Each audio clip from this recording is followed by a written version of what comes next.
দর্শক, উজানের ঢলে ফেনীতে ৩ নদীর বাঁধ ভেঙে ৩০ গ্রাম প্লাবিত হয়েছে। দেখা দিয়েছে বন্যা পরিস্থিতি। সেখানে আছেন আমাদের সহকর্মী কাউসার আহমেদ শিকদার। তিনি জানাচ্ছেন সব শেষ।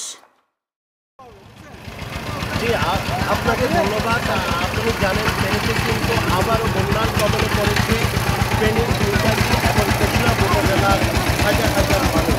গতকাল রাত থেকে কিন্তু ফেনীর ক্ষেত্রটি বেড়িবাঁধ ভেঙে লোকালয়ের পানি ঢুকে পড়েছে এই উপজেলাগুলোতে। এই উপজেলাগুলোর কথা আপনাকে যদি জানিয়ে রাখি, 2024 সালের ভয়াবহ বন্যায় যে ধরনের পানির তীব্রতা ছিল ঠিক একইভাবে এখনও পানির তীব্রতা দেখা যাচ্ছে। আপনাকে আরেকটি বিষয় জানিয়ে রাখি, এটি হচ্ছে যে ফেনীর পরশুরাম এবং ফেনীর যে যাতায়াতের একমাত্র সড়ক রয়েছে সেই সড়কটি পানির নিচে তলিয়ে যাওয়ায় এখানকার যোগাযোগ ব্যবস্থা বন্ধ হয়ে গিয়েছে।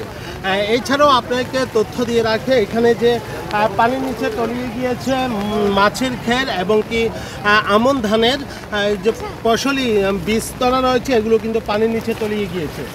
পানিবন্দী হয়ে পড়েছে হাজার হাজার মানুষ। তারা কিন্তু আশ্রয় কেন্দ্রগুলিতে আশ্রয় নিচ্ছে, কেউ আত্মীয় স্বজনের বাড়িতে আশ্রয় নিচ্ছে।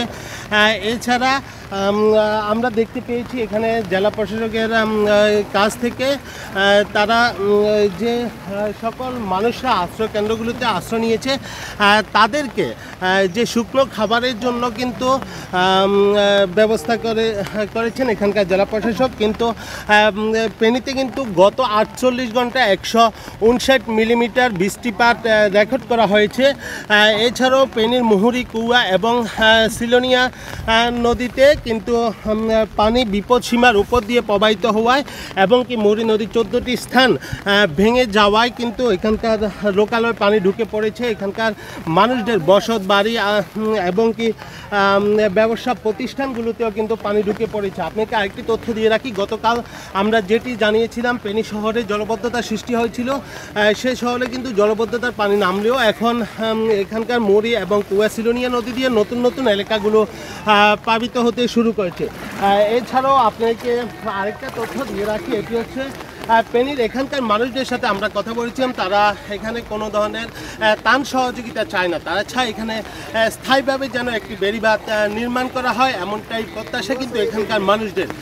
এখানকার মানুষরা কোনো ধরনের সহযোগিতা না দিয়ে তাদের জন্য যেন বেড়িবাঁধের নির্মাণ করা হয়। এছাড়াও এখানকার মানুষদের সাথে আমরা কথা বলছিলাম, তারা আমাদেরকে জানিয়েছেন যে এখানে বেড়িবাঁধ 2024 ভয়াবহ বন্যায় যে বেড়িবাঁধ নির্মাণ করার জন্য যে অর্থ ব্যয় করা হয়েছে এই অর্থে কোনো কাজে আসছেন না বলে এখানকার মানুষরা আমাদেরকে জানিয়েছেন।